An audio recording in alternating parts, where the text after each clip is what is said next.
So I am sitting in my car at Broome OBGYN. It's New Year's Eve, which is me and Steve's anniversary. 7 years today. Steve already gave me his present. We follow the traditional schedule of gifts. So mostly because our anniversary is New Year's Eve, so it's a week after Christmas. So we don't need like big, really like ooh gifts.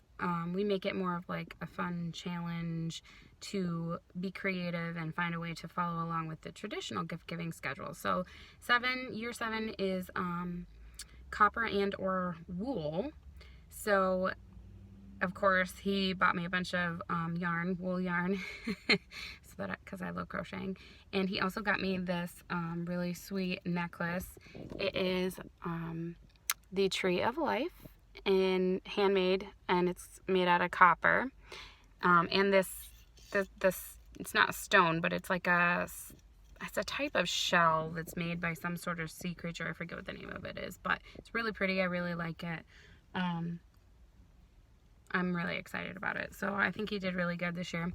My gift to him, of course, is a crocheted wool winter hat with a copper garment tag on it that has a little like inscribed thing on it. But in true Crystal fashion, I kind of procrastinated on this one and forgot that Steve would be off of work for like 10 days at the holidays. So I haven't had any time like away from him to finish it. So I am in the parking lot finishing his gift. I'm just putting on the brim to the hat. So like I had finished it all the way to the end and it just needs its brim, and I'm just finishing up the brim, which this pattern works up super, super quick. So this is going to take me like 10 more minutes to finish. But anyway, so I'm at Broome OBGYN because today is cycle day 3.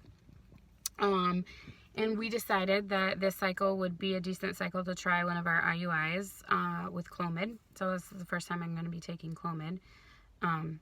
Don't really know how it'll be different from letrozole, but we'll see. So basically I came to get a vaginal ultrasound done to check my ovaries to make sure they don't have any cysts and everything looks okay, which they do, which is normal for me, and check the lining to make sure it's thinned enough for day 3, like it's shedding, it looks where it's supposed to be, there's no abnormalities in there, yada yada, everything's great. So basically I got the go ahead to start Clomid today, and I will take it for 5 days, and it's, I guess, just supposed to help you grow a good follicle. I don't even really know what Clomid does. I'm gonna have to look this up. I grow a follicle on my own every month anyways, but I don't know. So Clomid, I think maybe estrase, I'm not even sure. And then I go back next Thursday, to have a follicle check to see how much the follicle has grown, make sure it looks big, like it's getting ready to ovulate, and if it looks good, like I'm responding good and my lining looks good, which in the past it always has, then I get to, the sun's coming out and glaring at me here. Then I get to give myself an injection of HCG, which is the pregnancy hormone, the same hormone that you produce when you're pregnant with a child, because HCG chemically is very similar to LH, luteinizing hormone, which is the hormone you produce that makes you ovulate. So HCG will also make you ovulate. So you give yourself this injection, and within 24 hours you should pop that egg out, and then you come in for the IUI, which is where they take a fresh semen sample, they spin it out in a centrifuge to isolate the sperm out of it, because, fun fact, semen does not go in your uterus.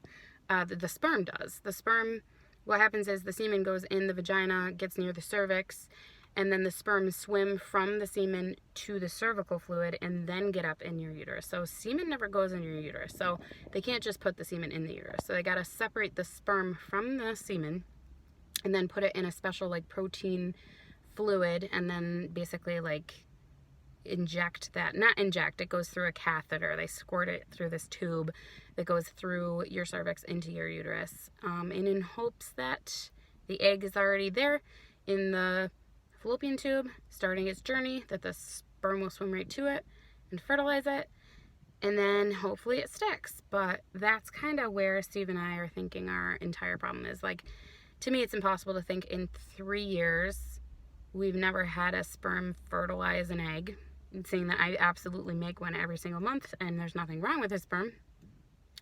I think we just can't get something to implant. So it's either a problem with my eggs or a problem with my lining, which is where I think the problem lies, or immune system maybe. I don't know. Who knows? I really don't have much faith in this. Steve doesn't have much faith in this. We're just kind of doing it because it's cheap and somewhat easy compared to everything else, and it's sort of like a why not, whatever, rule it out. But we're not really banking on this at all. But who knows? I ended up naturally pregnant somehow with Logan, so who knows?